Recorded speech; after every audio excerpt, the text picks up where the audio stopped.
Deixa eu começar com uma cena, porque ela diz quase tudo. No fim de semana, em Chicago, o maior congresso de câncer do mundo, o pesquisador mostrou um slide na sessão mais importante do evento, mais de 15 mil médicos assistindo. Quando os números apareceram, o auditório lotado se levantou. 42 segundos de aplausos e gritos. Parecia time de futebol.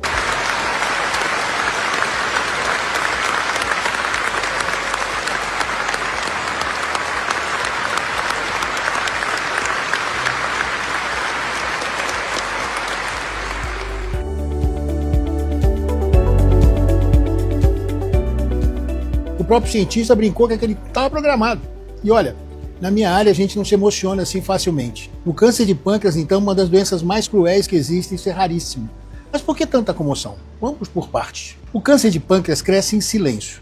Quando ele dá sintomas, já costuma estar espalhado e não tem exame de rotina que pegue cedo, como por exemplo mamografia. Na fase metastática, só 3% estão vivos depois de 5 anos.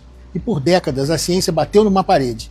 Mais de 95% desses tumores são comandados por uma mutação chamada CRAS, um alvo que era tido como intocável. Todo mundo queria, mas ninguém conseguia mexer. O estudo apresentado, chamado Resolute 302, publicado ao mesmo tempo no New England Journal of Medicine, testou exatamente contra esta parede um comprimido oral, tomado uma vez por dia, o daraxonrasib. Em pacientes que já tinham falhado no tratamento anterior, ele praticamente dobrou a sobrevida, de 6 meses e meio com a quimioterapia para mais de 13 meses. Uma redução de 60% no risco de morte. E aqui eu faço questão de ir além do tempo de sobrevida, porque vida não é só tempo. E é nesse ponto que o estudo convence.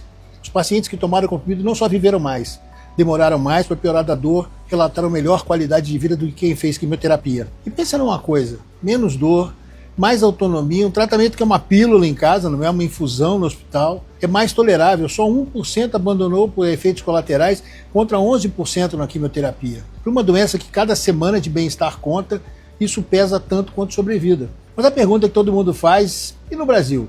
Quando esse remédio vai estar disponível? Eu preciso ser honesto. O daraxonrasib ainda não está aprovado em nenhum lugar do mundo.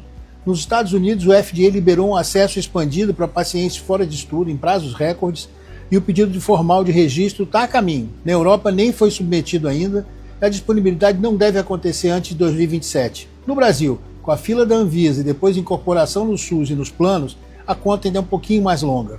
O entusiasmo é legítimo, mas o acesso, por enquanto, é uma promessa, não é uma realidade ainda. Então fica o equilíbrio. O acompanhamento do estudo é curto, pouco mais de 8 meses, nada disso anula o resultado, mas pede um pé no chão. O que mudou de fato? Pela primeira vez, atacar o CRAS diretamente funcionou numa doença que humilhou a medicina por décadas. Aquela ovação não era para o número da tela, era por reconhecimento que uma porta finalmente se abriu depois de estar tanto tempo trancada. Quando ela se abrir de verdade para o paciente brasileiro, a gente vai estar aqui para contar a você. Eu sou Luiz Fernando Correia, isso é Ciência Sem Ruído no Pulsa.